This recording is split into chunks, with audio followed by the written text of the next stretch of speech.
In the previous lesson, we covered buying single options, which is used as a directional play on a stock. In this lesson, we're going to now move into selling single options. I have been trading options since 2000 and have worked alongside some incredible traders over the years, and it's a pretty standard opinion within the industry that selling options is how to achieve long-term success. This strategy involves selling options with the hopes of buying those options back at a later date for a lesser price, or to let them expire totally worthless, keeping all the money. Educated investors who are looking for high returns with reasonable risk that seek to put the odds of success in their favor will flock to this strategy. Selling, also known as shorting options, is a strategy that many high net worth investors consider crucial. But it's a strategy that is available to anyone and can be implemented given the right approach and strategy. Let's recall quickly what an option is. A call option gives the buyer the right to purchase stock at a predetermined price and within a specified time period. The seller of a call option is obligated to fulfill the rights of the buyer if that buyer chooses to exercise those rights. As we can see, there are two sides to this trade. We can either buy the option, or we can take a short position and sell the option. If we buy the option, we're hoping to then sell the option later at a higher price. Everyone knows the logic of buying low and selling high. Selling an option is no different, except traders are performing the buy and sell trades in reverse. They open with a sell at a price they hope is the high, and then buy the trade back at a later date for a lower price. This concept of selling something we don't own might seem confusing to new traders, but it too is something that is used by many businesses outside of the investment world every day. Companies sell items that they don't currently own or have in their inventory. The last time I purchased a pair of jeans, the company that I was doing business with didn't have my size, but they told me they could get them and ship them to me in about a month. I agreed, and the store sold me the jeans, even though they did not own the jeans. This is the same concept. The store was confident they could sell me the jeans for one price, then later find the jeans for a lower price, buy them, and deliver them to me for a profit. This is similar to selling options. The goal is to sell the options at one price, then later buy them back at a lower price. However, when selling options, there's an absolute guarantee that we will be able to deliver, so it's not without risk. If we sell a call option, we're guaranteeing the delivery of the stock at the agreed-upon price to the buyer of the option. In the event the stock surges and the option buyer decides to exercise his right to buy the stock at the agreed strike price, we must deliver the stock. If we do not own the stock, we must go out and buy the stock at the current market rate and then sell the stock to the option buyer at the strike price. We don't want that. So if we sell a call option, we're betting that the stock is going to stay below the strike price. As long as the stock does not trade above the strike price before the expiration date, we will be able to keep the premium. Just like we can sell a call option, we can sell a put option. This is the same concept, only with a put option, we're betting that the stock stays above the strike price. If we're wrong and the stock traded below the strike price, then the put buyer will force us to buy the stock at the agreed-upon strike price. We don't want that either. So, if we sell an out-of-the-money call option, we're going to win if the stock trades down a lot, trades down a little, trades sideways, or even up a little. The only way we lose is if the stock trades up a lot. So, this is a bearish to neutral strategy. If we sell an out-of-the-money put option, we're going to win if the stock trades up a lot, up a little, sideways, or even down a little. The only way we lose is if the stock trades down a lot. This is a bullish to neutral strategy.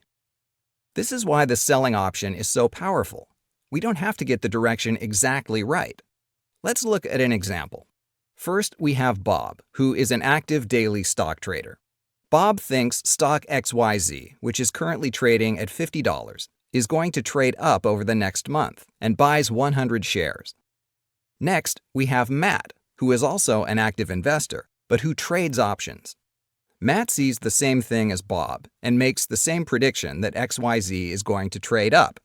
Only Matt sells a 30-day to expiration 40 strike price put and collects a premium of $100. Both of these investors are hoping that XYZ goes up, but Matt has a much higher probability of success. If the stock trades sideways over the next month, still trading at $50, Bob will not make any money, while the option Matt sold finished out of the money and expired worthless, allowing him to keep his $100 premium. It's true that if the stock does trade up, Bob could make a lot more than Matt, but Bob did have to put up a lot of capital to do so. How about we consider another scenario? What if both investors are wrong and XYZ trades down to $45 in 30 days? Bob would end up losing $500, while the option Matt sold would still end up expiring worthless, resulting in a nice profit of $100. As you can see, Matt has a huge advantage to profit because he is betting on where the stock won't go, versus Bob, who's betting on where the stock will go. Bob will only win if the stock does what he's hoping it will do, and actually loses money with every penny the stock trades down.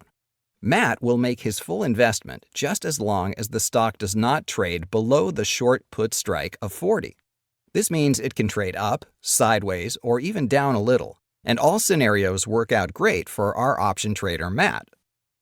I hope you're now starting to see how powerful selling options and collecting a premium can be. But this strategy does not come without risk. Let's assume the stock traded down to $37.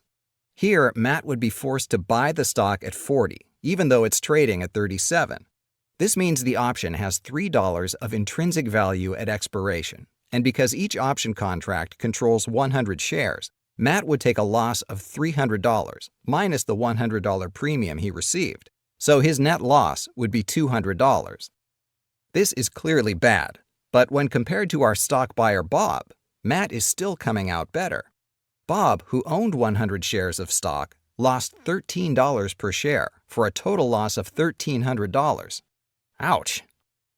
XYZ trading down to $37 is only one scenario, and there's always the risk of the stock trading down even further. This means there's no limit to how much money Matt can lose, at least down to zero for selling puts. This is why options scare a lot of people.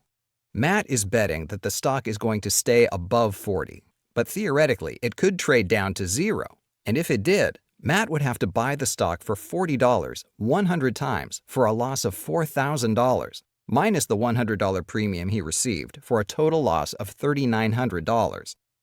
Risking $3,900 in exchange for only a $100 reward seems like a bad investment to most new traders. There's a huge substantial risk and limited profit potential. Anyone can see that. But is that fair? What about our stock trader Bob, who actually purchased 100 shares of XYZ for a total of $5,000? Buying stock is also not without its risk, because if the stock does go to zero, Bob would lose his total investment of $5,000. Of course, Bob could have made a lot more if the stock did trade up, but it should be understood that buying stock is also not without its risk.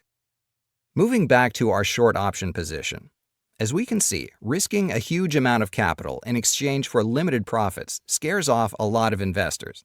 So why is selling options the preferred method for most educated option traders? It's pretty simple. In exchange for taking on a large amount of risk and capping potential profits, option sellers are getting a large probability of success. I would like to remind you that there's always going to be a direct correlation between potential profits and probability of success. Traders who consistently beat the market understand this. In the last lesson, we talked about the buying option strategy, and we discussed when we buy options, we risk very little capital and have unlimited profit potential. Sounds pretty good, right? Selling options has the exact opposite strategy. We have to risk a lot of capital, and we have limited profit potential. That does not sound so good. Except when you factor in the third and most important element, the probability of success. The fact is, we could just go to Vegas, put a $100 bet on any number on the roulette wheel, and we would have limited risk. Only $100, and we would have huge profit potential of $3,500, just like buying an option. And there is always the chance that we could win. But the reason why most people don't do this is there's a very small probability of success. The casino loves it when people take this strategy, because they know the probability is on their side. They dazzle guests with the lights and the possibility of winning big. But in the end, the casino knows they're going to win because they have the probability on their side. Buying versus selling options is the exact same philosophy.